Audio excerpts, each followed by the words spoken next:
لله على نعمه الظاهرة والباطنة قديما وحديثا والصلاة والسلام على نبيه ورسوله محمد بن آله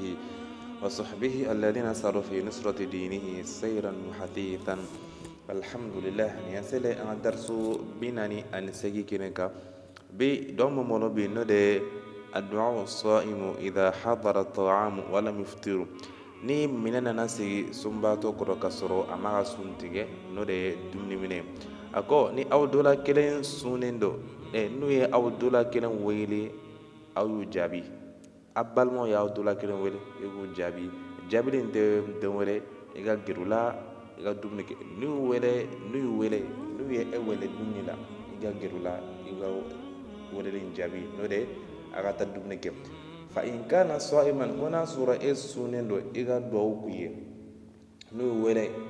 karisa n'a dumuni kɛ n'a sɔrɔ e sunnen don donc i ka duwawu k'u ye wa in kana muftiran n'a sɔrɔ i sunnen fana tɛ donc i ka dumuni kɛ u nɔfɛ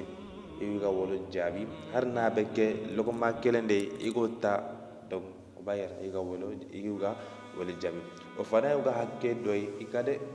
donc a ko fale sɔli in kɔrɔ de n'o de ka duwawu k'i ye mana n'u y'o wele n'a sɔrɔ e sunnen don donc i fana k'i jija i k'u lasama duwawu ma an b'a ɲini Alahu taala fɛ ala k'an ka su bɛɛ lajɛlen minɛ an bɛ bato min kɛ sunkalo in kɔnɔ ya rabbi ala k'an ka su minɛ ala k'an ka su minɛ ala ka su kɛ an ye ka fari ye ka bɔ tasuma ma ya rabbi ya rabbi.